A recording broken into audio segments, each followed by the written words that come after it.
घाटी में चुनावी बिगुल बज चुका है। सभी राजनीतिक पार्टियां युद्ध स्तर पर तैयारियों में जुट गई हैं। ऐसे में वर्ष 2014 के बाद 10 साल के अंतराल पर जम्मू कश्मीर में हो रहे विधानसभा चुनाव में सब कुछ बदल गया है। परिस्थितियां बदली हैं, समीकरण बदले हैं, नारे बदले हैं, माहौल में बदलाव आया है और नए नए दल अस्तित्व में आए हैं। इस बीच मुद्दे भी बदले हैं। खैर, जम्मू कश्मीर में अनुच्छेद 370 हटने के बाद जब परिसीमन हुआ तो लोकसभा और विधानसभा सीटों का नक्शा काफी कुछ बदल गया है। कई सीटों के भूगोल बदल गए हैं, कई सीटें खत्म हो गई हैं, कई नई सीटें अस्तित्व में भी आई हैं। अनुसूचित जाति की सीटों का रोस्टर बदला है। अनुसूचित जनजाति के लिए 9 सीटें आरक्षित हो गई हैं। इन सारी परिस्थितियों में दिग्गजों का समीकरण भी बदल गया है। पूर्व मुख्यमंत्री, उप मुख्यमंत्री, मंत्रियों समेत विधायकों के लिए मुश्किलें खड़ी हो गई हैं और वह सुरक्षित सीट की तलाश में जुट गए हैं।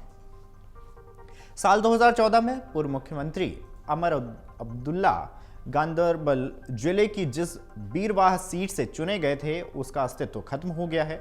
उसका हिस्सा आसपास की सीटों से जोड़ दिया गया है। गांदरबल में कंगन और गांदरबल 2 विधानसभा हलके रह गए हैं। कंगन पहली बार अनुसूचित जनजाति के लिए सुरक्षित कर दिया गया। ऐसे में उमर को नई सीटें तलाशनी पड़ रही हैं। हालांकि उन्होंने चुनाव न लड़ने का ऐलान किया है, लेकिन उन पर पार्टी का जबरदस्त दबाव है। उन्हें मनाने के लिए पार्टी के जिलाध्यक्षों की ओर से पत्र भी लिखा गया है। 2 पूर्व उप मुख्यमंत्री डॉक्टर निर्मल सिंह व कविंद्र गुप्ता भी नई सीट तलाशने में जुटे हैं। चर्चा है कि निर्मल सिंह कठुआ की बिलावर सीट की बजाय बसोहली सीट से अपने आप को तैयार कर रहे हैं। कविंदर पिछला चुनाव गांधीनगर से लड़े थे, लेकिन परिसीमन में यह सीट खत्म हो गई है। अब नई सीट आरएसएस पूरा जम्मू दक्षिण के नाम से बनी है, जिसमें गांधीनगर 20 हल्के का हिस्सा है। डगर मुश्किल हुई तो वह जम्मू पश्चिम से संभावनाएं तलाशने लगे। तर्क है कि उनका घर जम्मू पश्चिम में आता है। पूर्व मंत्री श्यामलाल शर्मा, सुखनंदन चौधरी, अजय सडोद्रा, श्याम चौधरी व राजवीर जसरोटिया के क्षेत्र आरक्षित हो गए हैं। इस प्रकार पूर्व विधायक राजू शर्मा व आरएस पठानिया, पूर्व विधायक हर्षदेव सिंह के भी विधानसभा हल्के आरक्षित हो गए हैं।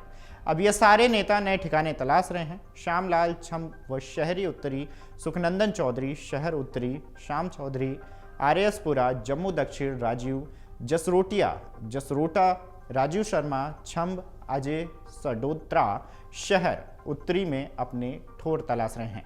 इतना ही नहीं, परिसीमन में कई सीटों का नक्शा बदलने से जाति व सामाजिक समीकरण भी गड़बड़ा गए हैं।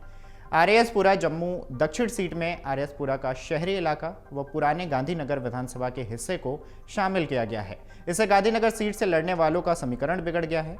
कमोवेश सभी विधानसभा सीटों का भूगोल बदला है। इससे पार्टियों के परंपरागत वोट बैंक में फर्क पड़ा है। राजनीतिक विश्लेषक प्रोफेसर हरि ओम का मानना है कि परिसीमन में नक्शा बदलने से पार्टियों की सेहत पर असर पड़ेगा। उनके वोट बैंक भी बदलाव आएंगे।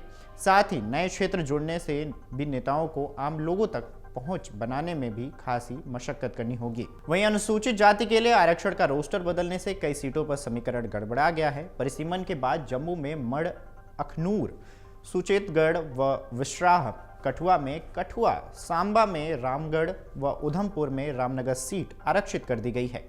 इसके चलते पूर्व विधायक मढ़ के पूर्व विधायक सुखनंदन चौधरी, अखनूर के पूर्व विधायक श्यामलाल शर्मा व राजीव शर्मा, सुचेतगढ़ के पूर्व विधायक श्याम चौधरी, विश्रार के पूर्व विधायक कमल अरोड़ा व कठुआ से राजीव जसरोटिया, रामनगर के पूर्व विधायक आरएस पठानिया व हर्षदेव सिंह को नए क्षेत्र तलाशने की चुनौती है। अनुसूचित जनजाति के लिए पहली बार राजनीतिक आरक्षण का प्रावधान किया गया है। इसके तहत गांदरबल की कंगन, अनंतनाग की कोकरनाग, बांदोपुरा की गुरेज, रियासी में गुलाबगढ़, रजौरी में बुद्धदल, थन्ना मंडी व रजौरी तथा पूंछ जिले में सूरनकोट व मेंढर को आरक्षित कर दिया गया है। ये सभी सीटें पहले सामान्य सर्वंग थी। इन सभी सीटों पर चुने गए विधायकों को नए क्षेत्र तलाशने की चुनौती सामने आ गई है। रजौरी व पूंछ जिले की 8 में से 5 सीटें एससी के लिए आरक्षित होने के बाद शेष 3 सीटों पर दावेदारी की संख्या खासी बढ़ गई है। ऐसे में सभी पार्टियों में अपने ही लड़ने का खतरा हो गया है। अगर आप ये वीडियो YouTube पर देख रहे हैं तो हमारे चैनल को सब्सक्राइब करें और बेल आइकन को दबाना ना भूलें। अगर आप Facebook पर ये वीडियो देख रहे हैं तो हमारे पेज को लाइक करें।